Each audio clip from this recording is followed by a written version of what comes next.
Howdy, it's Kyle talking about ports. Despite advancements in technology and changes in urban development amongst humans for thousands of years, one thing that hasn't changed is the importance of ports, the ability to move goods on some type of boat across a body of water. And here I'll be looking at the 10 busiest ports in the US in terms of tonnage, the 10 busiest in terms of volume, and also the largest inland ports in the country as well. So if you've ever dreamed of being an importer exporter, you're going to want to move to one of these cities. I want to mention first that the data come from the government's Bureau of Transportation Statistics and also from Container Exchange, a private group. The data are from 2022, and for whatever reason, port commissions don't have to report their data to the government every year, so it's often only every 2 or 3 years that we get updated data. I'm going to first look at the top 10 ports in the US in terms of tonnage, which is just pure weight being shipped. At number 10 is the Port of Los Angeles, which moved 64 million tons in 2022. The main stuff coming through here is large break bulk. A lot of your made in China kind of stuff is coming into the port at LA. At number 9 is the Port of Virginia, which moved 65 million tons. This is located primarily in Norfolk, and some of the largest commodities being moved are soybeans, grains, and tobacco. Tobacco can still be a big business for farmers in Virginia and North Carolina, but most of the tobacco is exported. At number 8 is the Port of Greater Baton Rouge, Louisiana, which moved 71 million tons. And the main exports here are oil, other petroleum products, and chemicals. At number 7 is the Port of Beaumont, Texas, which moved 75 million tons. And this is another port where the largest commodities being moved are oil and chemicals. At number 6 is the Port of New Orleans, Louisiana. It moved about 90 million tons, and again, oil, petroleum products, and chemicals are the largest exports, but there's also a lot more dry bulk and break bulk kind of cargo at this one as well. At number 5 is the Port of Long Beach, California, which moved 92 million tons. Some of the main commodities being moved here are fresh produce as well as processed foods. At number 4 is the Port of New York, New Jersey, which moved 142 million tons. This is primarily located on the New Jersey side, mainly in Elizabeth and Newark, and just being where it's located, the stuff being moved here is quite varied. Dry bulk, processed foods, machinery, all kinds of stuff. At number 3 is the Port of Corpus Christi, Texas, which moved 164 million tons. And like the other ports on or near the Gulf Coast, the primary commodities being moved are oil and chemicals. And that's true for number 2 as well, the Port of South Louisiana. It moved 225 million tons, mostly oil, petroleum products, and chemicals. And the busiest port in the US in terms of tonnage is the Port of Houston, Texas. It moved 267 million tons, primarily oil, chemicals, plastics, and fertilizers. And as you could tell by the top 10 in tonnage, oil and chemicals weigh a lot. Now I want to look at the top 10 ports in the US in terms of volume, which is measured in TEUs or 20-foot equivalent units. This is essentially the size of a shipping container and just how many millions each port moved each year. The 10th busiest in terms of volume is the Port of Miami. It moved 1.2 million TEUs, with the largest commodities being agriculture. Miami is also the busiest cruise terminal in the US, with many of those cruises to the Caribbean originating in Miami.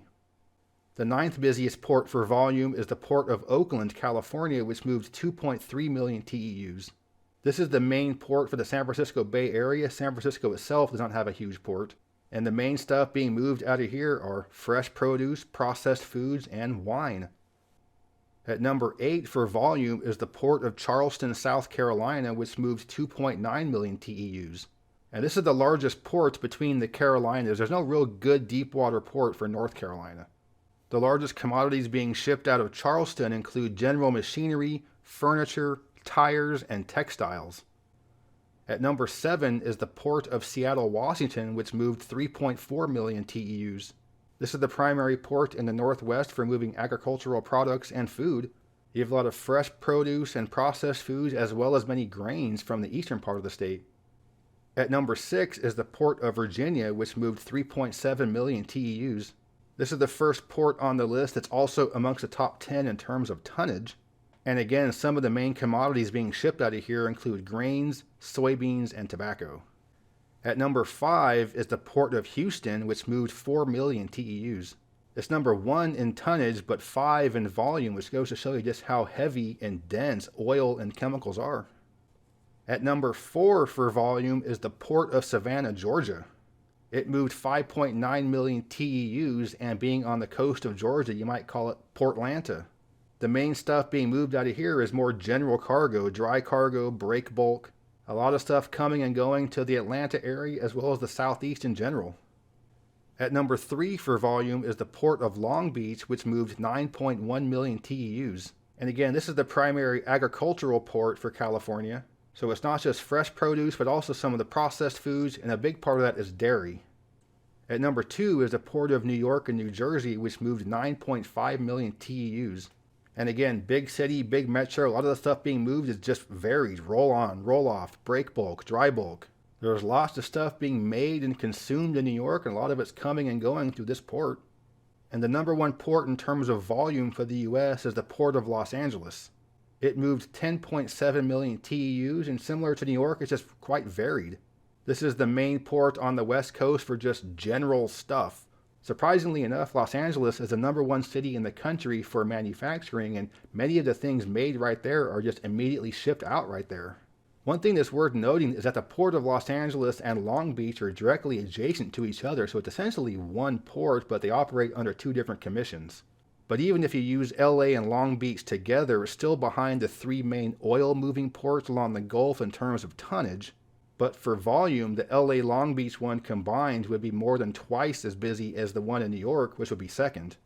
So those are the 10 busiest ports in the US for tonnage and volume, and most of those are along the coast. But let's take a look at the busiest ports in the US that are inland in terms of just their tonnage. The 15th busiest inland port and the 49th busiest overall is Detroit. A lot of what's being moved here is steel and iron ore. The next busiest inland port, which is 48th in terms of overall ports, is Vancouver, Washington. A lot of what's being moved here are grains, wind turbines, and specifically Subaru vehicles. A few ports have a specific contract with an Asian automaker to where all of their vehicles are being imported through that port, and all Subarus come through Vancouver, Washington. The next busiest inland port is actually a series of ports. It's the Illinois Waterway Commission. It's harder to rank the inland ports since many of them, including this one, have several different ports along different portions on the river. But either way, these ports in Illinois mainly move corn and soybeans. The next busiest inland port is Toledo, Ohio. This is at the western extent of Lake Erie. It moves largely grains, iron ore, and coal. The next busiest inland port, and 42nd overall, is the one at Cleveland, Ohio. And a lot of what's moving out of this port is iron ore, steel, and cement. The next busiest inland port is Longview, Washington. And you'll notice that many of the busiest inland ports in the US are along the Columbia River, either the Washington or Oregon side. And Longview, similar to Vancouver, moves a lot of grains and wind turbines. Moving those giant wind turbines takes special shipping techniques, and most of them are coming out of these ports in the Northwest. The next busiest inland port is the one at Two Harbors, Minnesota. It's 37th overall. This is right along Lake Superior, and it almost exclusively ships iron ore. Northeastern Minnesota is the main iron-producing region in the US, and it's pretty heavy, so when it gets shipped out, that's a lot of tonnage. And these ports along the Great Lakes can follow the Great Lakes Canal system all the way to the St. Lawrence Seaway out to the Atlantic Ocean. Next in line for the largest inland ports is the Pittsburgh port system. There are many different ports along the rivers, but all of them combined are 36 in the US total. And I'm sure it will be no surprise to learn that the stuff being shipped out of there is largely iron ore, steel, and coal. Going back up to the northwest along the Columbia River is the 34th busiest port in the US, Kalama, Washington. This one also moves a lot of grains, but also forest products, including logs and paper and pulp. And that stuff is pretty heavy. And for these ports in the northwest, largely the grains being shipped out are wheat. Eastern Washington is huge for wheat production. The next busiest inland port in the US, and 26th overall, is the Port of Southern Indiana. These are 2 ports, with the main one being in Jeffersonville across the Ohio River from Louisville, Kentucky. The main commodities being shipped out of here include automobiles, heavy appliances, grains, and cement. The next busiest inland port is Portland, Oregon, at 25th overall in the US. And this is the main automotive shipping port for the West Coast. It has a special agreement with Toyota. So with Toyota being the largest foreign car brand in the US, there are many Toyotas coming in through the port at Portland. So with that, I have to report that the Port of Portland is important. Going back to the Great Lakes, along the southern end of Lake Michigan is the Port of Northern Indiana, the 20th busiest overall. With U.S. Steel being located right there, 25% of all the steel in the U.S. that's exported comes out of this port in northern Indiana. And as a state, Indiana is the #1 state for inland ports in the country. Between this one right here along the Great Lakes and the southern Indiana one near Louisville, Indiana is huge for inland shipping. Next busiest inland port is the Port of Philadelphia. This one moves industrial chemicals and perishables. Those are two nice things to have shipping next to each other. And quite interesting, Philadelphia is the #1 port in the country for cocoa importing. Basically, all of the tropical cocoa from different parts of the world that comes to the U.S. for some reason comes in through Philly. The second busiest inland port in the U.S., 18th overall, is the Port of Duluth, Superior, Minnesota, Wisconsin. This is at the western extent of Lake Superior, and this is the largest port along the Great Lakes. And with it being northern Minnesota, it moves largely iron ore, but also grains, pulp and paper, steel, and soybeans. So for much of the Midwest, the quickest way to get things shipped out is the western end of Lake Superior, and that's why the port at Duluth is so busy. And the busiest inland port in the U.S. and 13th busiest overall is the one at Lake Charles, Louisiana. And a lot of what's being shipped out of here is similar to the other ones in Louisiana, with a lot of oil, but also liquid natural gas and lumber.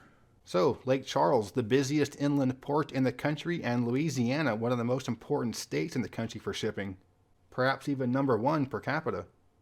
And I find this entire subject to be fascinating, with so many ports specializing in specific products.